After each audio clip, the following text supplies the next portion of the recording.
أعوذ بالله من الشيطان الرجيم. بسم الله الرحمن الرحيم. اقرأ باسم ربك الذي خلق خلق الإنسان من علق اقرأ وربك الأكرم الذي علم بالقلم علم الإنسان ما لم يعلم. إنما المؤمنون إخوة فأصلحوا بين أخويكم واتقوا الله لعلكم ترحمون. محترم حاضرین کرام اور پردہ نشین خواتین اسلام، ہر طرح کی تعریف و توصیف، حمد و ستائش، کبریائی اور بڑائی، تحمید، تمجید اور تسبیح اللہ رب العالمین وحدہ لا شریک لہ، خالق کائنات، مالک ارض و سما کے لیے لائق اور زیبا ہے۔ درود اور سلام نازل ہو اس دنیا فانی کی طرف بھیجے گئے تمام انبیاء اور رسول پر بالعموم، اور بالخصوص ہمارے نبی جناب محمد رسول اللہ صلی اللہ علیہ وسلم پر اللہم صلی وسلم مبارک علیہ۔ حضرات گرامی، گزشتہ جمعہ میں سورہ حجرات کی جو آیت میں نے خطبہ مسنونہ کے بعد تلاوت کی، اسی آیت کو لے کر کے اس بات کو ذکر کیا گیا تھا کہ اللہ سبحانہ و تعالیٰ نے مومنوں کے آپسی رشتے کو بڑا مضبوط بنایا ہے، مومنوں کو بھائی قرار دیا ہے، ان کو بھائیوں کی طرح سے محبت کرنے، بھائیوں کی طرح سے الفت کرنے اور بھائیوں کی طرح سے ایک ساتھ مل جل کر کے رہنے کی تلقین کی۔ کوئی مومن بھائی کو کسی مومن بھائی کو تکلیف نہ پہنچائے، کوئی مسلمان کسی مسلمان کو حقیر نہ سمجھے، کوئی کسی کا مذاق نہ اڑائے، بلکہ آپس میں ہم ایک دوسرے کو تقویت دینے کا سبب بنے، ایک دوسرے کو مضبوط بنائے، جس طرح سے نبی علیہ السلام نے مومن کی مثال بیان کی کہ مومن کل بنیاد ایک عمارت کی طرح سے ہوتا ہے، یشد بعضہ بعضا، جس کا بعض کو مضبوط بناتا ہے، اس کو کمزور نہیں کرتا ہے۔ اور پھر میں نے یہ ذکر کیا تھا کہ اللہ سبحانہ و تعالیٰ نے نبی صلی اللہ علیہ وسلم نے بہت ساری چیزیں ہمیں ایسی بتائی ہیں کہ جن سے ہم اپنے اس رشتے کو اور مضبوط بنا سکتے ہیں۔ اس رشتے میں کمزوری آتی ہے، جیسے اور رشتوں میں کمزوری داخل ہو جاتی ہے، اس رشتے میں بھی کمزوری داخل ہو جاتی ہے، دنیاوی مسائل سامنے آتے ہیں، دنیاوی معاملات سامنے آتے ہیں، لیکن ان سب سے ہٹ کر کے اگر ہم اپنے اس رشتے کو مضبوط بنانا چاہیں تو کوئی بھی ہمیں نہیں روک سکتا۔ تو ہمیں چاہیے کہ ہم اپنے ایمانی رشتے کو، اسلامی رشتے کو، یہ بھائی چارگی والے رشتے کو زیادہ سے زیادہ طاقتور بنانے کی کوشش کریں، کیونکہ اسی میں ملت کی طاقت ہے، اسی میں دین کی طاقت ہے، اور اسی میں ہم سب کی مضبوطی ہے۔ انہی چیزوں میں سے میں نے ایک بھی ذکر کیا تھا کہ اللہ رب العالمین نے نبی صلی اللہ علیہ وسلم نے شریعت اسلامیہ نے آپسی محبت برقرار رہنے کے لیے ہمیں بہت سارے مواقع پر ایک دوسرے کو دعا دینے کی تلقین کی ہے کہ ہم جب ایک دوسرے کو دعا دیں گے تو دعا ایک ایسی چیز ہے جس کے ذریعے سے محبت پیدا ہو جائے گی۔ انسان کے ساتھ اگر کوئی چپلش ہو گئی ہو، کوئی اختلاف ہو گیا ہو، کوئی نفرت کا معاملہ ہو گیا ہو، تو اگر ہم ایک دوسرے کو دعا دیں تو وہ نفرت کا معاملہ ختم ہو جاتا ہے۔ بہت سارے مواقع ایسے ہیں جہاں پر اللہ کے رسول صلی اللہ علیہ وسلم نے ہمیں حکم دیا کہ آپ کو چاہیے کہ آپ اپنے بھائی کو اس طرح سے دعا دیں۔ میں نے انہی مواقع میں سے ایک موقع کا تذکرہ کیا تھا کہ سلام، جب ہم آپس میں ایک دوسرے سے ملاقات کریں تو ہم آپس میں ایک دوسرے سے ملاقات کر کے ایک دوسرے کو دعا دیں، اور دعا بھی ایسے الفاظ میں دیں جو الفاظ اللہ سبحانہ و تعالیٰ نے حضرت آدم علیہ السلام کو سکھائے، ایسے الفاظ جو حضرت آدم علیہ السلام ابتدائی انسانیت سے لے کر کے ہم تک چلے آ رہے ہیں۔ السلام علیکم ورحمۃ اللہ وبرکاتہ۔ انشاءاللہ میں آج کی اس خطبہ جمعہ میں کچھ اور چیزیں ذکر کروں گا کہ جن مواقع پر اللہ کے رسول صلی اللہ علیہ وسلم نے ہم سب کو یہ حکم دیا ہے، یہ تلقین کی ہے، یہ نصیحت کی ہے کہ ہم اپنے بھائیوں کو دعا دیا کریں۔ مثال کے طور پر اگر کوئی شخص آپ کے ساتھ خیر کا معاملہ کرتا ہے، اگر کوئی شخص آپ کے ساتھ اچھائی کا معاملہ کرتا ہے، آپ کی مدد کر دیتا ہے، آپ کے کام آ جاتا ہے، تو آپ کو چاہیے کہ آپ اس کے اس ہیلپ کرنے پر، اس مدد کرنے پر اس کو جزاک اللہ خیرا کہیں۔ اس کا معنی کیا ہوتا ہے کہ اللہ سبحانہ و تعالیٰ آپ کو بہترین بدلہ ہے۔ اب یہ جو کلمہ ہے، پہلے اس کلمے کی اہمیت کو آپ سمجھیں، جزاک اللہ خیرا، اللہ آپ کو بہترین بدلہ دے۔ عام طور پر جب انسانوں کے درمیان، یعنی جو لوگ مسلمان نہیں ہوتے، اگر ان کے درمیان کوئی خیر کا معاملہ ہوتا ہے تو ان کے الفاظ سے یا ان کے زبان سے یہ الفاظ جزاک اللہ خیرا کے نہیں نکلتے،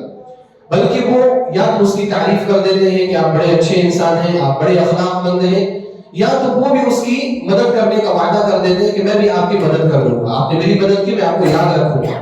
میں آپ کا یہ احسان نہیں بھولوں گا۔ انسان اگر اس طرح کے الفاظ کہتا بھی ہے تو وہ کون سی بڑی چیز کر لیتا ہے؟ اگر میں یہ کہوں کہ میں آپ کی مدد کر دوں گا تو ہو سکتا ہے کہ میں آپ کی مدد کے لائق ہی نہ ہوں یا آپ کو میری مدد کی ضرورت ہی نہ پڑے۔ لہذا یہ جملے ایسے ہیں جو جملے کبھی بھی سامنے والے کے دل کو نہیں قبول کر سکتے، اس کے دل کے اندر محبت پیدا نہیں کر سکتے۔ لیکن اللہ سبحانہ و تعالیٰ نے، نبی صلی اللہ علیہ وسلم نے جو جملہ ہمیں سکھایا ہے جزاک اللہ خیرا، اس سے آپ لوگوں کے دلوں کو ضرور مائل کر سکتے ہیں، کیونکہ اس میں کیا کہا جا رہا ہے کہ اللہ آپ کو بہترین بدلہ دے۔ ہم بدلہ نہیں دے سکتے، انسان اگر بدلہ دے گا بھی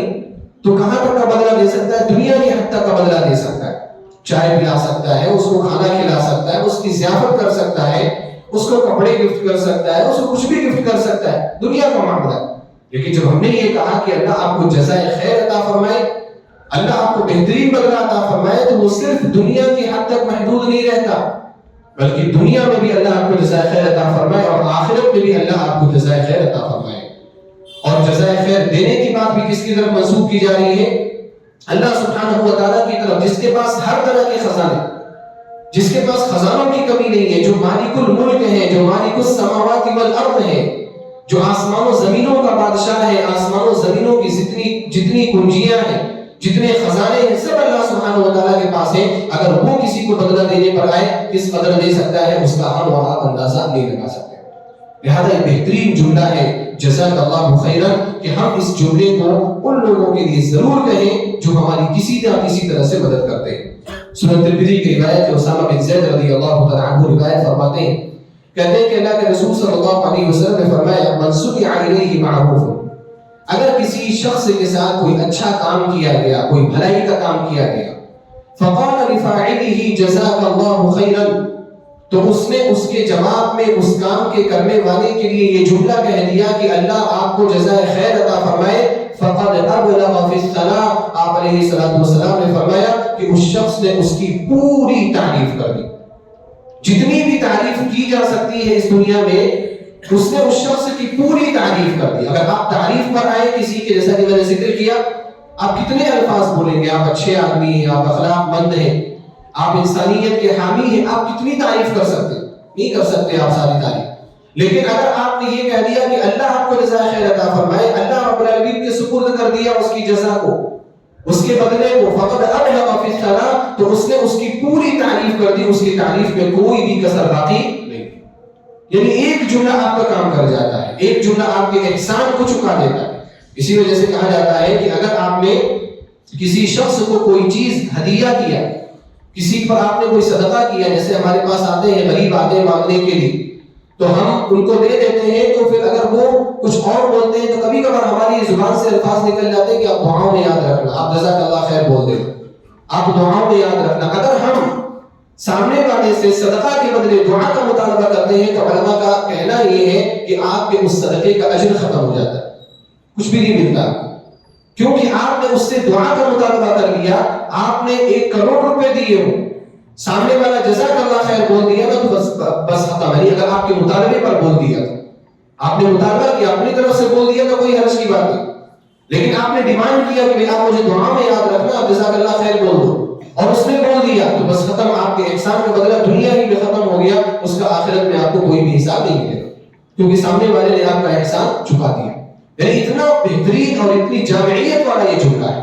فقد ابلغ فی الثناء۔ اور اسی وجہ سے اللہ کے رسول صلی اللہ علیہ وسلم یہ جملہ صحابہ کرام کو کہا کرتے تھے، صحابہ کرام بھی آپس میں یہ جملہ بکثرت ایک دوسرے کو کہا کرتے تھے۔ 2 مثال میں آپ کے سامنے رکھنا چاہوں گا۔ پہلی مثال صحیح ابن حبان کی حدیث ہے، واقعہ ہے، حضرت انس رضی اللہ عنہ راوی حدیث ہے، فرماتے ہیں کہ اسید ابن حضیر جو کہ انصاری صحابی تھے، اللہ کے رسول صلی اللہ علیہ وسلم کے پاس آئے، اور آنے کے بعد نبی صلی اللہ علیہ وسلم سے کہا کہ اللہ کے رسول صلی اللہ علیہ وسلم، انصار میں ایک خاندان ایسا ہے جس میں بکثرت عورتیں ہی ہیں، ایک فیملی ہے، گھر والے ایسے ہیں جس میں مرد نہیں ہے، کمانے والا نہیں ہے، ایک آدھ کوئی کمانے والا ہے، لیکن اتنی زیادہ عورتیں ہیں اس گھر میں کہ ان کا خرچ نہیں پورا ہو رہا ہے۔ تو میں چاہتا ہوں کہ آپ کے پاس جو خزانہ ہے، آپ کے پاس جو مال ہے بیت المال کی شکل میں، آپ اس مال کا ایک حصہ آپ ان فیملی والوں کو دے دیں، آپ ان گھر والوں کو دے دیں تاکہ ان کا خرچ پانی آرام سے چل سکے۔ اللہ کے رسول صلی اللہ علیہ وسلم نے اسید بن حضیر رضی اللہ تعالیٰ عنہ سے کہا آپ نے ذرا تاخیر کر دی، آپ کو تھوڑا پہلے آنا چاہیے تھا، میرے پاس مال آیا تھا، مدینہ کی بات، میرے پاس مال آیا تھا، جنگ چل رہی تھی، فتوحات چل رہی تھی، جنگ کی وجہ سے مال آتے تھے۔ نبی علیہ الصلوۃ والسلام نے کہا کہ مال تھا لیکن آپ نے تاخیر کر دی سفارش کرنے میں، بولنے میں، آپ تھوڑا پہلے آئے ہوئے ہوتے تو میں ضرور ان کی مدد کرتا، میں نے فلاں فلاں کو دے دیا، میں نے ختم کر دیا ہے۔ اور نبی صلی اللہ علیہ وسلم کا یہ معمول تھا کہ اگر مسلمانوں کا کوئی مال ان کے پاس آیا ہوتا تھا خرچ کرنے کے واسطے کہ مسلمانوں میں تقسیم کر دیا جائے، تو نبی صلی اللہ علیہ وسلم اس کا ایک پائی بھی بچا کر کے نہیں رکھتے تھے، جیسے آیا فوراً اس کو خرچ کر دیا کرتے تھے۔ اسی میں واقعہ جو آپ لوگوں نے سنا ہوگا کہ ایک مرتبہ نبی صلی اللہ علیہ وسلم عصر کی نماز پڑھنے کے بعد، عصر کی نماز ختم کرنے کے بعد جیسے آپ نے سلام پھیرا ویسے ہی آپ اٹھ کر کے اپنے کمرے میں چلے، حالانکہ یہ آپ کے معمول کے خلاف تھا۔ آپ کی عادت یہ تھی کہ نبی صلی اللہ علیہ وسلم فرض نماز پڑھنے کے بعد ایک مدت تک بیٹھتے تھے، اذکار کرتے تھے، اس کے بعد اٹھ کر کے جاتے تھے، لیکن اس دن عصر کی نماز میں سلام پھیرا اور اٹھ کر کے گھر میں چلے۔ بعد میں جب آئے صحابہ کرام نے پوچھا اللہ کے رسول صلی اللہ علیہ وسلم آج آپ نے ایک ایسا کام کیا جو آپ کرتے نہیں تھے،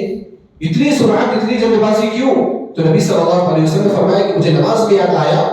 کہ سونے کا ایک ڈھیلا جو مسلمانوں کے لیے آیا ہوا تھا وہ میرے گھر کے فلاں حصے پر رہ گیا ہے، میں نے مناسب نہیں سمجھا کہ میں ایک منٹ کی بھی تاخیر کروں اور وہ سونے کا ڈھیلا میرے پاس موجود رہے۔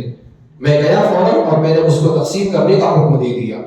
کہ اس کو بھی تقسیم کر دیا جائے۔ آپ صلی اللہ علیہ وسلم مسلمانوں کے مال کو کبھی بھی روک کر کے نہیں رکھتے تھے۔ اب اس کو آپ دیکھ لیں اور آج مسلمانوں کی حالت کو آپ دیکھ لیں، کس طرح سے مسلمانوں کے مال کو ہڑپ کرنے کی کوشش کر رہا ہے، کس طرح سے اس کا مال باطل طریقے سے کھانے کی کوشش کی جا رہی ہے۔ اچھے خاصے لوگ، علم والے لوگ، تقوی والے لوگ، دیندار لوگ مسلمانوں کا مال باطل طریقے سے کھا رہے ہیں۔ کوئی تباہ کر کے بیٹھا ہے، کوئی ہضم کر کے بیٹھا ہے، کوئی اپنی بہن کا حق مار کر کے بیٹھا ہے، کوئی اپنے بھائی کا حق مار کر کے بیٹھا ہے۔ انسان کیسے سکون کی نیند سو لیتا ہے ان چیزوں کو کرنے کے بعد؟ نبی صلی اللہ علیہ وسلم کی زندگی اس سے ہمیں بہت کچھ سیکھنے کی ضرورت ہے۔ بہرحال آپ علیہ السلام نے کہا کہ تاخیر ہوگی، آپ پہلے آئے ہوتے تو میں ضرور دیتا، لیکن پھر بھی آپ نے کہا کہ دیکھو آپ دھیان رکھنا، جب اس کے بعد کوئی مال میرے پاس آئے گا تو آپ میرے پاس آ جانا، مجھے یاد دلانا، تاکہ میں اس گھر والوں کے لیے میں کچھ مال میں سے کوئی حصہ متعین کروں۔ اللہ کے رسول صلی اللہ علیہ وسلم کے پاس سے اسید بن حضیر رضی اللہ تعالیٰ عنہ چلے گئے، تھوڑی وقت کے بعد خیبر کا مال آیا۔ اسید بن حضیر رضی اللہ تعالیٰ عنہ نے جا کر کے یاد دلایا کہ اللہ کے رسول صلی اللہ علیہ وسلم آپ نے وعدہ کیا تھا کہ جب اس بار مال آئے گا تو آپ فلاں گھر والوں کو دیں گے، مال آیا ہے لہذا ان کے لیے حصہ متعین کر دیجیے۔ چنانچہ نبی صلی اللہ علیہ وسلم نے مہاجرین میں سے اس مال میں سے کچھ لوگوں کو دیا، انصار میں سے کچھ لوگوں کو دیا، اور ان گھر والوں کے لیے بھی مال کا ایک حصہ آپ صلی اللہ علیہ وسلم نے متعین کر دیا۔ جب اسید بن حضیر رضی اللہ تعالیٰ عنہ کی سفارش پر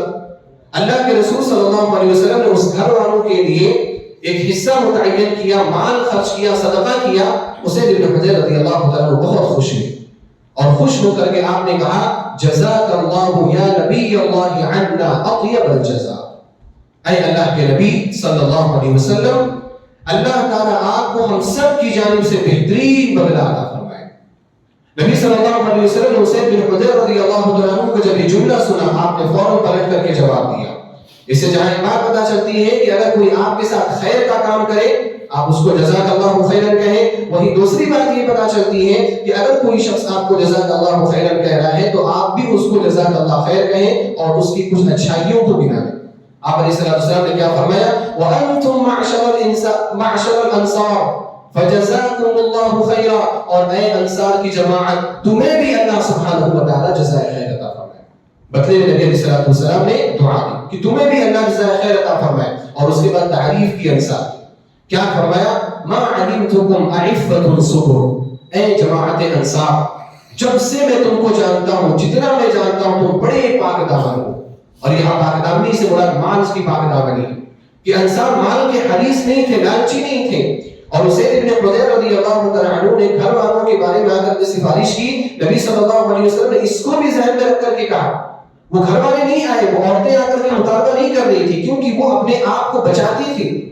خود انصار کے مرد، انصار کی عورتیں مال کے مطالبے سے نبی صلی اللہ علیہ وسلم کے سامنے اپنے آپ کو محفوظ کر کے رکھنے کی کوشش کرتے تھے۔ آپ صلی اللہ علیہ وسلم کو ان کا انداز اتنا پسند آیا کہ آپ نے کہا ما علمتکم عفۃ الصبر، جب سے میں تمہیں جانتا ہوں تم مال سے بہت دور بھاگنے والے لوگ ہو اور مصیبتوں پر تکلیفوں پر صبر کرنے والے لوگ ہو۔ اور اس کے بعد آپ علیہ الصلوۃ والسلام نے فرمایا وَسَتَعُونَ بَعْدِي أَثَرَةً فِي الْأَمْرِ وَالْعَيْشِ، اور اے انصار کی جماعت تم میرے بات دیکھو گے کہ حکومت کے معاملے میں اور زندگی کے معاملے میں، دنیا کے معاملے میں لوگ اپنے آپ کو ترجیح دینا شروع کر دیں گے۔ یعنی آگے چل کر کے جب حکومت کی باری آئے گی، جب مال کی باری آئے گی، تو ہر انسان چاہے گا کہ وہ مجھے مل جائے،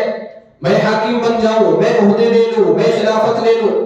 میں گورنر بن جاؤں۔ مال اگر آئے گا تو اپنے اوپر خرچ کرنا چاہے گا، اپنے قریبی رشتہ داروں کو دینے کی کوشش کرے گا۔ اس طرح کی چیزیں تم میرے پاس ضرور دیکھو گے، میرے زمانے میں تو یہ چیزیں نہیں تھی۔ آپ صلی اللہ علیہ وسلم چہرے دیکھ کر کے مال نہیں دیا کرتے تھے، آپ صلی اللہ علیہ وسلم ضرورت دیکھ کر کے مال دیا کرتے تھے۔ جو ضرورت مند ہے، جو محتاج ہے، چاہے وہ مہاجرین میں سے ہو، چاہے وہ انصار میں سے ہو، چاہے وہ آپ کے قبیلہ قریش سے ہو، چاہے وہ اس کے علاوہ دوسرے قبائل بنو تمیم سے ہو، بنو تیم سے ہو، خزرج میں سے ہو، اوس میں سے ہو، کسی بھی قبیلے کا ہو، آپ صلی اللہ علیہ وسلم ضرورت دے کر کے لوگوں کو دیا کرتے تھے۔ اور اس کے بعد آپ علیہ السلام نے ان کو نصیحت کی، کیا فرمایا فَاصْبِرُوا حَتَّى تَلْقَوْنِي عَلَى الْحَوْضِ، جب اس طرح کے تم معاملات دیکھنا صبر کر لینا یہاں تک کہ تم مجھ سے حوض میں ملاقات کرنا، کیونکہ قیامت کے دن اللہ رب العالمین تمہیں بہترین بدلہ دے گا۔ اس حدیث سے پتہ چلا، صحیح ابن حبان کی روایت ہے، اس حدیث سے پتہ یہ چلا کہ اگر کوئی شخص آپ کے ساتھ خیر کا معاملہ کرے آپ اسے جزاک اللہ خیرا کہیں، اور اس حدیث سے یہ بھی پتہ چلا کہ اگر کوئی شخص آپ کو جزاک اللہ خیرا کہتا ہے تو آپ بھی پلٹ کر کے اس کا جواب دے دیں، جیسا کہ نبی علیہ السلام نے فرمایا وَأَنْتُمْ مَعْشَرَ الْأَنصَارِ فَجَزَاكُمُ اللَّهُ خَيْرًا، کہ اے انصار کی جماعت اللہ تمہیں بھی جزائے خیر عطا فرمائے۔ اور پلٹ کر کے جو جواب دینا ہے اس کے کئی الفاظ ہیں، آپ ضروری نہیں ہے کہ آپ یہ جملہ یاد کریں، آپ اپنے اردو میں بھی بول سکتے ہیں، آپ اپنی انگلش زبان میں، اپنے تیلگو زبان میں بھی آپ بول سکتے ہیں کہ اللہ آپ کو جزائے خیر عطا فرمائے۔ ضروری نہیں ہے کہ الفاظ یاد کریں، کیونکہ نبی صلی اللہ علیہ وسلم نے جو پلٹ کر کے جو جواب دیا اس کے مختلف الفاظ وارد ہوئے، اور بعض جگہوں پر ایسا بھی لفظ وارد ہوا ہے کہ صرف آپ علیہ السلام نے وَإِيَّاكَ کہا، وَإِيَّاكَ، اور وَإِيَّاكَ کا معنی کیا ہوتا ہے؟ انگلش میں اگر کہیں سیم ٹو یو، آپ کو بھی ایسا، یعنی آپ کو بھی اللہ سبحانہ وتعالیٰ جزائے خیر عطا فرمائے۔ شارٹ کٹ میں آپ وَإِيَّاكَ بھی بول سکتے ہیں، لیکن پلٹ کر کے جواب دینا یہ بھی نبی صلی اللہ علیہ وسلم کی سنت ہونے سے۔ اور ساتھ میں اگر آپ نے کوئی خیر کا کام کیا اور اس نے جزاک اللہ خیرا کہا تو آپ اس کو بھی جزاک اللہ خیر کہہ کر کے اس کی کچھ اچھائیوں کو گنا دیجیے، کوئی چاپلوسی نہیں۔ اچھائیوں کو گنانے سے کیا ہوتا ہے، اگر آپ سامنے والے کی اچھائی گنا دیتے ہیں تو آپ کے اندر جو تکبر کا جو مادہ پیدا ہونے والا ہے، پروڈیوس ہونے والا ہے، وہ بند ہو جاتا ہے کہ آپ نے کہہ دیا نہیں بھائی میں کیا ہوں، آپ تو اور اچھے انسان ہیں،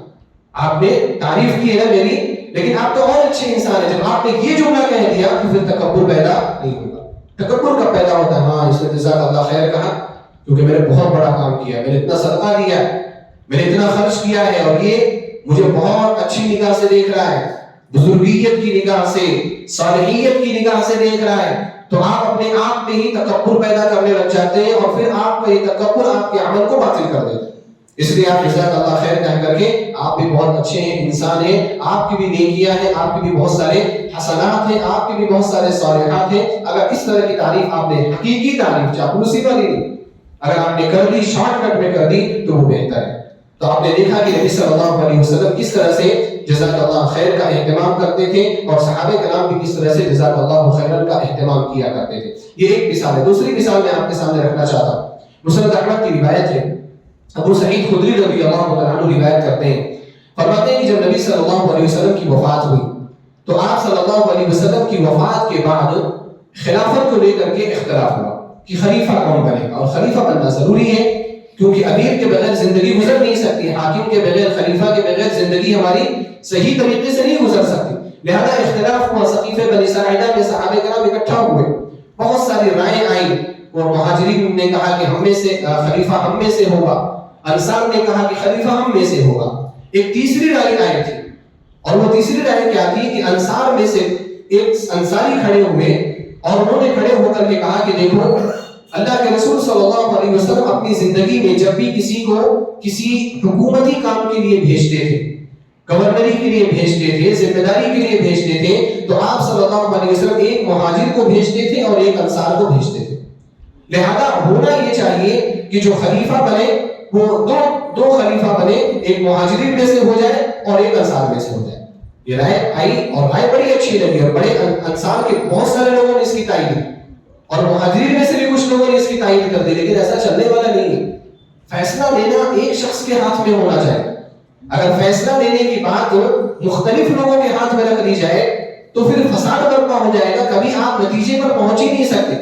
اسی وجہ سے ہمارے یہاں جو نظام چلتا ہے، چاہے وہ مدرسوں کا ہو، مسجدوں کا ہو، جمعیتوں کا ہو، اس میں 7 رکنی کمیٹی ہوتی ہے، لیکن 7 رکنی کمیٹی میں ایک صدر ہوتا ہے جس کو سارا پاور ہوتا ہے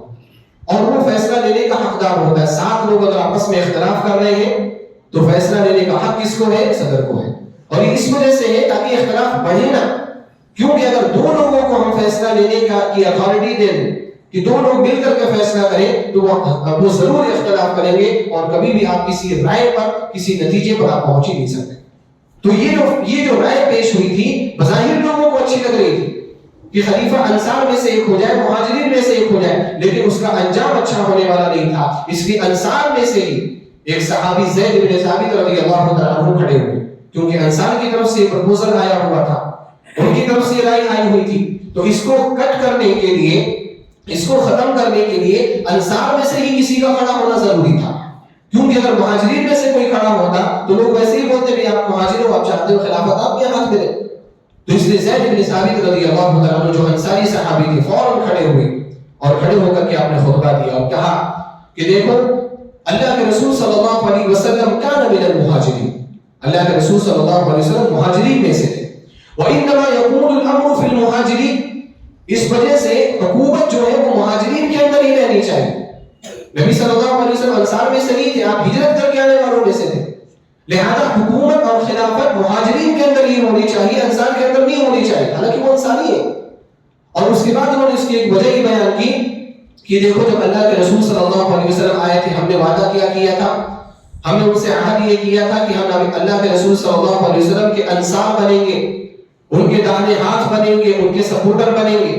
ان کی مدد کرنے والے بنیں گے، ان کو مضبوطی عطا کرنے والے بنیں گے۔ تو جس طرح سے نبی صلی اللہ علیہ وسلم سے ہم نے یہ معاہدہ کیا تھا، یہی معاہدہ نبی صلی اللہ علیہ وسلم کے خلیفہ سے بھی ہمارا ہے، چنانچہ خلیفہ مہاجرین میں سے بھی ہوگا، اور جس طرح سے ہم اللہ کے رسول صلی اللہ علیہ وسلم کے انصار تھے، ہم اس مہاجر خلیفہ کے بھی انصار ہیں۔ زید بن ثابت رضی اللہ تعالیٰ عنہ نے جب اچھی انداز میں اس بات کو بیان کیا، ابو بکر رضی اللہ تعالیٰ عنہ کھڑے ہوئے اور خوش ہوئے، کیونکہ ابو بکر رضی اللہ تعالیٰ عنہ کو حدیث معلوم تھی۔ خوش اس وجہ سے نہیں ہوئے تھے کہ خلافت ان کے پاس آنے والی تھی، خوش اس وجہ سے ہوئے تھے کہ حدیث تھی کہ الائمۃ من قریش، خلیفہ قریش میں سے ہونا چاہیے۔ تو اب حدیث پر لوگ پلٹ کر کے آ رہے تھے، حدیث پر اکٹھا ہو رہے تھے۔ ابو بکر رضی اللہ تعالیٰ عنہ نے کھڑے ہو کر کے کہا جزاک اللہ خیرا من حی یا معشر الانصار، اے معاشر انصار، اے انصار کی جماعت، اللہ تم سب کو جزائے خیر عطا فرمائے، کتنا بہترین قبیلہ تم۔ پھر ان کی تعریف بھی کی کہ تمہارے اندر بہت بہتری ہے۔ اور ابو بکر رضی اللہ تعالیٰ عنہ نے کہا کہ اگر اسی طرح سے اختلاف چلتا رہتا ہم کسی نتیجے پر پہنچ نہیں سکتے تھے، ہماری مصالحت، ہماری صلح کسی بھی معاملے پر نہیں ہو سکتی تھی۔ یہ اچھا ہوا کہ آپ نے یہ بات کہی، اور یہ بات کہہ کر کے جتنا اختلاف پیدا ہو رہا تھا آپ نے سارا اختلاف ختم کر دیا۔ ابو بکر رضی اللہ تعالیٰ عنہ نے زید بن ثابت رضی اللہ تعالیٰ عنہ کو کیا کہا؟ جزاک اللہ خیرا، اللہ سبحانہ و تعالیٰ آپ کو جزائے خیر عطا فرمائے۔ صحابہ کرام آپس میں ایک دوسرے کو یہ جملے کہا کرتے تھے۔ میں نے شروع میں ذکر کیا کہ یہ جملہ کتنی اہمیت رکھتا ہے، کتنی جامعیت رکھتا ہے، اس لیے ہمیں چاہیے کہ ہم کثرت سے اس کا ذکر کریں۔ مصنف ابن ابی شیبہ میں ہے، عمر بن خطاب رضی اللہ تعالیٰ عنہ بیان فرماتے ہیں لو یعلم احدکم، اگر تم میں سے کوئی شخص یہ جان لے ما فی قولہ جزاک اللہ خیرا، کہ جزاک اللہ خیر کہنے میں اللہ سبحانہ و تعالیٰ کی جانب سے کتنا اجر اس کو ملتا ہے، کتنا بہترین بدلہ اس کو ملتا ہے، لأکثر منها بعضکم لبعض، تو تم میں سے بعض کے لیے ہمیشہ یہ جملے بولتا رہے گا، چھوٹی چھوٹی سی بات پر جزاک اللہ خیرا بولے گا، اگر تمہیں جزاک اللہ خیرا کی اہمیت کا احساس ہو جائے۔ تو محترم حاضرین، جزاک اللہ خیرا یہ جملہ ہے کہ اس جملے کو ہمیں اپنی زبان پر جاری رکھنا چاہیے۔ کیونکہ ہمیشہ کوئی نہ کوئی ہمارے ساتھ خیر کا معاملہ کرتا ہے، کوئی اچھی بات بولتا ہے، کوئی اچھا فیصلہ کرتا ہے، کوئی اچھا مشورہ دیتا ہے، کوئی ہماری مدد کرتا ہے، کوئی ہمارا ہیلپ کرتا ہے، ہم جزاک اللہ خیرا کہیں گے، اللہ سبحانہ و تعالیٰ سے اس کے لیے ہم بدلے کی دعا بھی کریں گے اور آپس میں ہم اپنے رشتے کو مضبوط بھی بنائیں گے۔ اسی طرح سے جو جملے نبی صلی اللہ علیہ وسلم نے ہمیں سکھائے ہیں، ان جملوں میں سے جملہ یہ ہے کہ اگر ہم میں سے کوئی شخص اچھا کپڑا پہنے ہوئے ہو، چاہے وہ نیا کپڑا ہو، چاہے وہ اچھا کپڑا ہو، پرانا ہی ہو لیکن دھو کر کے صاف ستھرا پہنا ہوا ہو، اور تو وہ کپڑا اس کے اوپر خوبصورت لگ رہا ہو، جچ رہا ہو، تو ہمیں چاہیے کہ ہم اس کو دعا دیں۔ کن الفاظ میں دعا دیں؟ اللہ کے رسول صلی اللہ علیہ وسلم سے مختلف الفاظ وارد ہیں، میں ان میں سے کچھ الفاظ آپ کے سامنے ذکر کروں گا۔ سنن داؤد کی روایت ہے، عبداللہ بن عمر رضی اللہ تعالیٰ عنہ راوی حدیث ہے، فرماتے ہیں کہ ان کے والد عمر بن خطاب رضی اللہ تعالیٰ عنہ نے ایک مرتبہ ایک بہترین سفید جوڑا زیب تن کیا۔ وائٹ کپڑا ویسے بھی اچھا لگتا ہے، خوبصورت لگتا ہے۔ عمر بن خطاب رضی اللہ تعالیٰ عنہ سفید کپڑا پہن کر کے آئے، اللہ کے رسول صلی اللہ علیہ وسلم کے پاس آئے تو نبی صلی اللہ علیہ وسلم کو بڑے خوبصورت لگے، بڑے اچھے لگے۔ تو عمر بن خطاب رضی اللہ تعالیٰ عنہ سے نبی صلی اللہ علیہ وسلم نے پوچھا کہ اے عمر بن خطاب، یہ جو کپڑا ہے اغسیل ام جدید،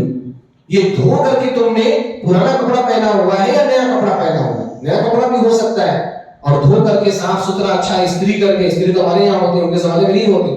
اچھا صاف ستھرا اس نے کپڑا پہنا ہوا اچھا لگ رہا ہے، تو آپ نے پوچھا نیا کپڑا پہنا ہے آپ نے یا دھو دھا کر کے اچھا کپڑا پہنا ہے؟ تو عمر بن خطاب رضی اللہ تعالیٰ عنہ نے کہا لا بل غسیل، میں نے دھویا ہوا کپڑا پہنا ہے، میں نے نیا کپڑا نہیں پہنا، لیکن اچھے لگ رہے تھے۔ اللہ کے رسول صلی اللہ علیہ وسلم نے ان کو دعا دی۔ کیا دعا دی؟ یہ الفاظ ہیں، آپ علیہ السلام نے فرمایا البس جدیدا وعش حمیدا ومت شہیدا ویرزقک اللہ قرۃ عین فی الدنیا والآخرہ۔ سنن ابو داؤد میں 3 الفاظ ہیں، جو چوتھا اور آخری لفظ جو میں نے ذکر کیا وَيَرْزُقَكَ اللَّهُ قُرَّةَ عَيْنٍ فِي الدُّنْيَا وَالْآخِرَةِ، یہ سنن ابو داؤد میں نہیں ہے بلکہ مسند احمد میں یہ لفظ موجود ہے۔ آپ علیہ السلام نے کیا دیا؟ کیا دعا دی؟ البس جدیدا، آپ ہمیشہ نئے کپڑے پہنو، اچھے کپڑے پہنو، یہ خیر کی دعا ہے۔ البس جدیدا، آپ ہمیشہ اچھے کپڑے پہنو، وعش حمیدا، اور ہمیشہ خوش شاد باز زندگی گزارو بغیر ٹینشن، ومت شہیدا، اور آپ شہادت کی موت حاصل کرو، وَيَرْزُقَكَ اللَّهُ قُرَّةَ عَيْنٍ فِي الدُّنْيَا وَالْآخِرَةِ، اور اللہ سبحانہ و تعالیٰ دنیا میں بھی اور آخرت میں بھی آپ کو آنکھوں کی ٹھنڈک نصیب فرمائے۔ یہ بہترین دعا نبی صلی اللہ علیہ وسلم نے حضرت عمر بن خطاب رضی اللہ تعالیٰ عنہ کو، اور اس پوری حدیث سے معلوم ہوا کہ یہ دعا صرف نئے کپڑے پہننے پر نہیں ہے، بلکہ جس کے اوپر بھی جو کپڑا اچھا لگ رہا ہو ہمیں چاہیے کہ ہم اس کو یہ دعا دیں۔ اسی طرح سے صحیح بخاری صحیح مسلم کی روایت ہے، ام خالد رضی اللہ تعالیٰ عنہ کے بارے میں ہے کہ اللہ کے رسول صلی اللہ علیہ وسلم کے پاس کچھ کپڑے آئے، جیسا کہ میں نے ذکر کیا کہ کوئی بھی چیز آتی تھی آپ صلی اللہ علیہ وسلم فوراً صحابہ کرام کے درمیان اس کو تقسیم کر دیتے تھے۔ بہت سارے کپڑے آئے، آپ نے سارے کپڑے تقسیم کر دیے۔ ایک کالے رنگ کا کپڑا، خوبصورت چھوٹا سا کپڑا، زیادہ اس کی سائز نہیں تھی، بڑا کپڑا نہیں تھا، چھوٹا سا تھا، وہ باقی بچ گیا۔ اللہ کے رسول صلی اللہ علیہ وسلم نے مشورہ کیا صحابہ کرام سے، کہا کہ من ترون نقص هذه، تم لوگوں کی کیا رائے ہے، کیا خیال ہے، ہم یہ کپڑا کس کو دیں؟ چنانچہ مشورہ ہوا، کسی نے کسی کا نام لیا، کسی نے کسی کا نام لیا۔ پھر نبی صلی اللہ علیہ وسلم کے ذہن میں ام خالد رضی اللہ تعالیٰ عنہ آئی، جو ابھی چھوٹی تھی عمر میں، زیادہ بڑی نہیں۔ ام خالد رضی اللہ تعالیٰ عنہ کو نبی علیہ السلام نے بلایا، ان کو اٹھا کر کے گود میں لایا گیا۔ اللہ کے رسول صلی اللہ علیہ وسلم نے وہ کپڑا ام خالد رضی اللہ تعالیٰ عنہ کو پہنا دیا۔ وہ چادر تھی، چادر آپ نے لپیٹ دی اوپر سے، اور وہ چادر ایسی تھی کہ ابھی فرماتے ہیں کہ وَكَانَ فِيهَا عَلَقٌ أَخْضَرُ أَوْ أَصْفَرُ، کالے کے ساتھ تھوڑا ہرا رنگ مکس تھا یا زرد رنگ یعنی پیلا رنگ مکس تھا۔ جب ام خالد رضی اللہ تعالیٰ عنہ پر وہ کپڑا رکھا گیا تو بہت خوبصورت لگ رہی تھی۔ اللہ کے رسول صلی اللہ علیہ وسلم نے کہا هَذَا صَلَاحٌ، یا ام خالد هَذَا صَلَاحٌ، اور آگے راوی نے اس کی وضاحت کی وَصَلَاحٌ بِالْحَبَشِيَّةِ حَسَنٌ، حبشہ کی زبان میں صلاح کا لفظ خوبصورت کے لیے بولا جاتا ہے، یعنی صلاح یہ لفظ عربی لفظ نہیں تھا، اللہ کے رسول صلی اللہ علیہ وسلم نے فارسی لفظ استعمال کیا، بلکہ فارسی میں حبشے کا لفظ استعمال کیا اور کہا کہ یہ آپ کے اوپر بڑا خوبصورت لگ رہا ہے۔ اور حدیث میں لفظ بھی ہے کہ جب انہوں نے کپڑا پہنا تو آپ صلی اللہ علیہ وسلم کو دعا دی۔ کیا دعا دی؟ ابلی و اخلقی، کہ اے ام خالد تم اس کپڑے کو پہن کر کے بوسیدہ کرو، برا نہ کرو۔ اور میں اس پر ایک اور حدیث اضافہ کر کے پھر میں اس دعا کی تفسیر آپ کے سامنے ذکر کروں گا